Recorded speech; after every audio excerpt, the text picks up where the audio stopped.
Hello! My name is Danny, welcome back to my channel. Today we're going to be taking a look at r/am I the butthole. I love to be able to judge some people, so let's go. Am I the butthole for complaining after I asked to join my husband on his business trips?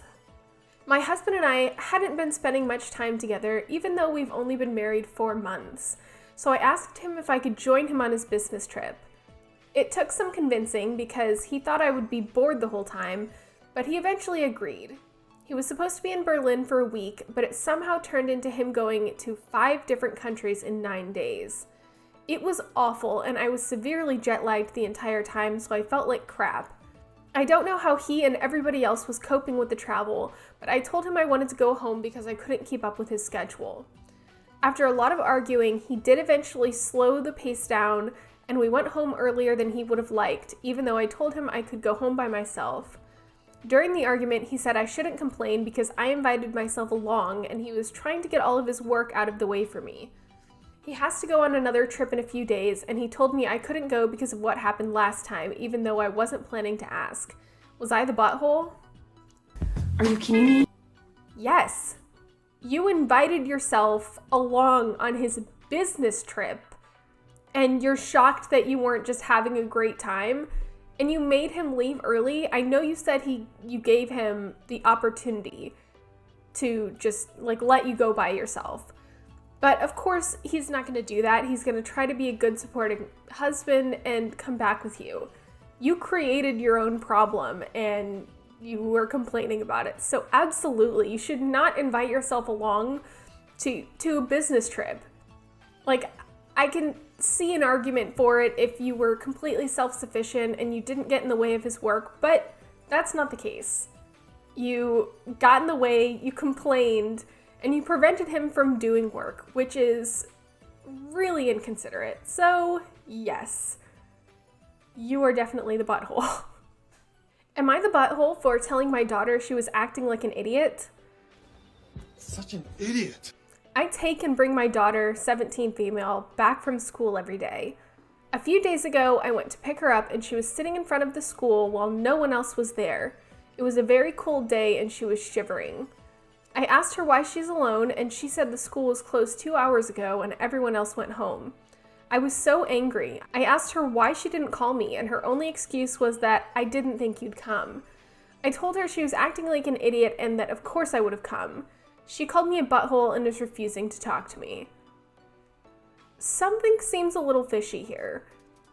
Why does OP's daughter feel like she can't contact her dad in the event of school being closed early?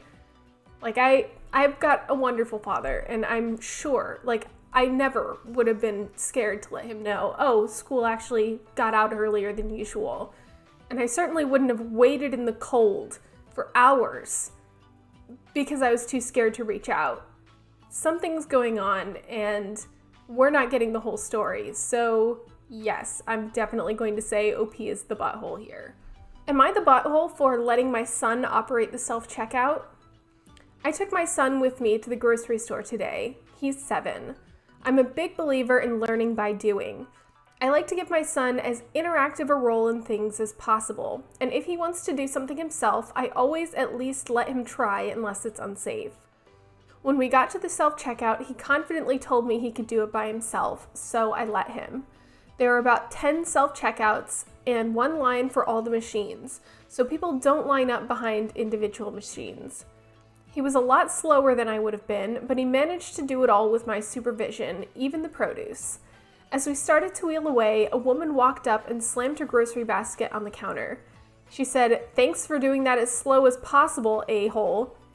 I thought that was incredibly rude and uncalled for. Some people are slower than others. It is what it is. There were several other machines being used and freed up, so we can't have made that big an impact on her wait time. As someone who absolutely hates waiting in grocery store lines, I have to sympathize with the woman who insulted OP. I've been sitting here for days! She might have gone too far in what she said in front of this little kid, but I totally get the frustration. People are pointing out in the comments that OP could have just let her son do a couple of items and she didn't have to let him do the whole basket. Opie did clarify that it was a busy day. So I know what it's like waiting in line in a busy day, and it is really inconsiderate to take up a self-checkout for that long. So out of my own passion for this subject, yes, I am going to say that OP was the butthole here.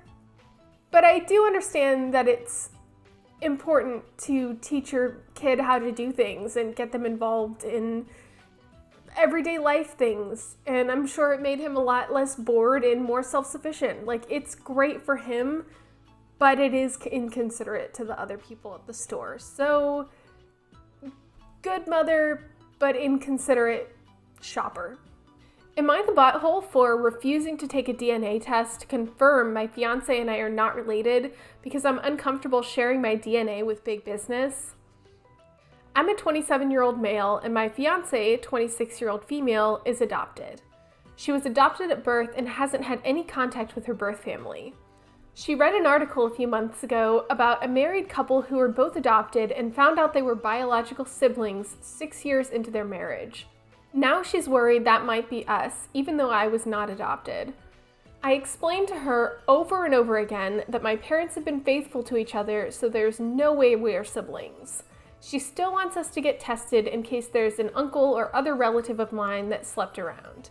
She knows her birth mother was a streetwalker, and our families lived in the same major city. I think she's being ridiculous. I don't want to waste $200 on us getting tested. I don't want to have my DNA sitting in some database where it can be hacked into. My database says, "You's a bitch." I also don't want my data sitting on a website where anyone can connect to my tree and find me. It weirds me out. I told her I wasn't comfortable with her getting tested either because who knows what skeletons her biological family has in the closet. I don't want her to find out she's related to bad people and then be upset. I also don't want half of my future kids' genetic makeup sitting in some confidential corporate database. I told her all of this, but she still brings it up. I may have crossed a line today when I told her she was being disrespectful of my family by indicating one of them may have abandoned their child. She started crying and left.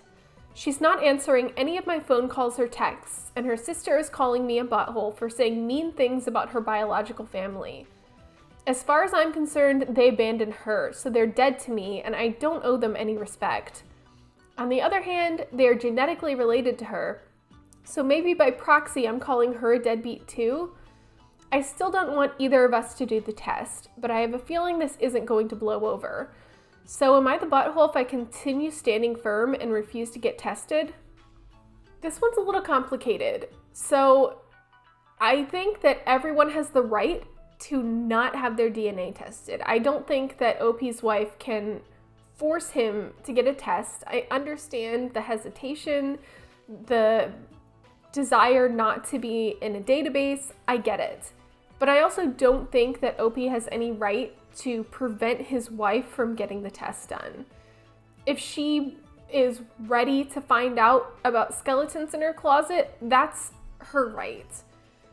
So I'm going to say not the butthole for not wanting to get tested, but a little bit of the butthole for trying to prevent his wife from doing this. People are pointing out in the comments that if they really want to find out if they're related, they can do a simple DNA test at a doctor's office, which would not require you to get your DNA put into a registry like something like 23andMe would do. And I think that's a really good solution. OP replies that he would consider doing this. So I think I'm not going to be quite as harsh on OP as some of these comments are. He definitely made a slip up by insulting her family and trying to prevent her from getting tested at all, but in the end, I don't think that it is that much of a deal breaker, and his willingness to accept the doctor solution shows that he is willing to take on her most serious concern. Am I the butthole for not helping my stepsister? For some backstory, I'm a 25-year-old female, my stepsister is also 25. And I've more or less grown up together with her. However, because her mother has never liked me and treated me poorly for 20 years, we've never had a close relationship. There was a period when I moved back to my hometown in 2019 because I was pregnant that we bonded a little bit. I would babysit my niece and nephew for her when she asked. They would sometimes come visit me and my son after he was born. I left my hometown early 2020 just before COVID hit and returned to the province I was in before. So herein lies the problem. My sister stopped talking to me and stopped letting me talk to my niece and nephew just over a year ago. The reasons for this was because the abuse from her mother towards me finally came to a head, and I argued with both my father and her about it. My stepmother does not speak to me now. She doesn't allow my 3 youngest siblings that live with her to speak to me, and my sister won't allow herself or my niece and nephew to speak to me either. I've tried reaching out to my sisters several times to check on the kids. I miss them dearly. Well, yesterday I finally heard from my sister, but she's asking for money. Apparently she's in a bad situation and needs to get some money together to help herself out of it. My niece and nephew live with their father now. I declined to help her. I told her I wouldn't have thought twice if she had let me speak to my niece and nephew over the last more than a year. I barely know her now, and I don't know those kids. The kids are not in danger, but I still feel guilty that I said no to helping her. My dad says family is family and she will always come around, but I've been trying to set boundaries and not let people use me. Am I the butthole for not helping her?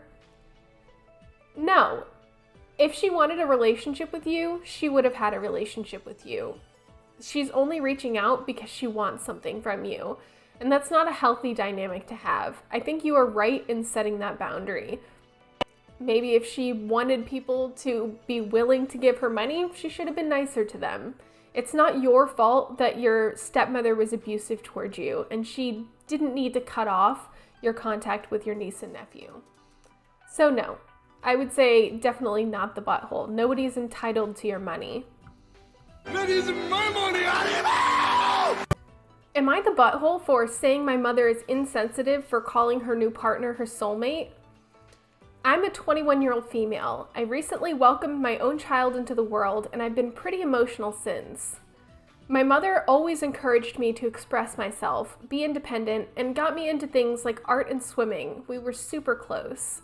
My dad wasn't amazing towards my mother. He decided who she saw, what she ate, and how she dressed. But they separated when I was 12, and his behavior didn't change how he treated me because he was a great dad. Up until I was 16 and he passed away, he was still trying to rekindle his relationship with my mother and still trying to improve via therapy. I know it wasn't her job to forgive him, but my dad fully believed she was his soulmate, and up till his death, he was apologizing and trying to get better for her. 4 years ago, my mother got with Candace and came out as bi.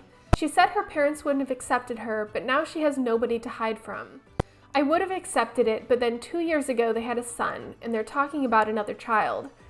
I did ask my mother if she felt a little old to be bringing another child into the world younger than her granddaughter, and she said, in front of my husband and in-laws, that you're never too old when you're with your soulmate. I did get upset.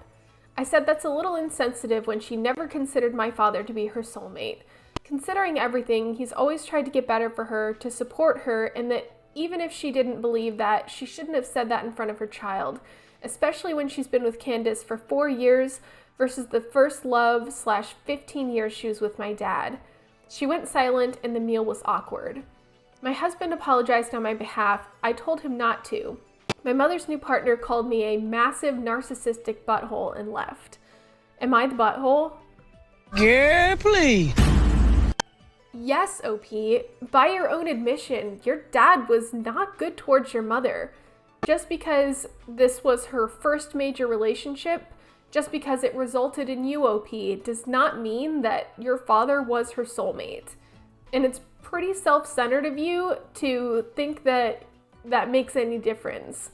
Your mother is clearly happier now with her new partner. And it would be really disrespectful to her new partner if she claimed that her old partner, who was abusive towards her, was her soulmate. That's absolutely absurd, and nobody should ever expect her to say something like that. I think you're being a little oversensitive to this and self-centered, honestly. And yes, you were being the butthole there. You're raining on your mom's parade. She's so much happier now, and you just can't accept that. So, yeah, you're the butthole. Am I the butthole for asking my husband to get up to soothe our 18-month-old daughter? We typically have a system where we alternate who gets up with her if she wakes up overnight, so the other can get as much sleep as possible.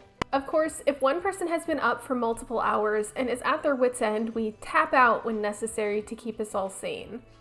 3 nights ago, it was my husband's turn to get up with her, and he was in such a situation. She was seemingly inconsolable for 2+ hours, so I got up to give him a break and got her to sleep about an hour later. Last night, it was my turn. I was up with her for an hour and 15 minutes, had just crawled back into bed, and not 5 minutes later, she was up again. Now, it was not a brutal overnight wake-up by any stretch, but I was tired and a little annoyed that I had just gotten back to bed, so I asked my husband to get up with her. He did so, but made a snide comment about how an hour wasn't that long. This morning he told me, calmly and rationally, that he felt it was unfair that I woke him as I hadn't been up for that long and she wasn't difficult to deal with. So Reddit, am I the butthole? So I think this is a little more complicated than it initially seems. I think it's important to understand, do both of you work? Is your husband the only one working? Because if he's the only one working and you woke him up on a night that wasn't his, that does seem a little unfair. But I can't really fault you for being tired and annoyed and trying to rely on your partner. He's also allowed to be annoyed at being woken up. So I'm gonna say no, nobody here is the butthole. And there's a really great comment that says, not the butthole, but your daughter sure is the butthole. Throw her out and make a new one. Great idea. I think that's what they definitely should do. That'll do it for r/am I the butthole. If you like this content, give it a like, subscribe for more content, and I'll see you in the next one. Bye!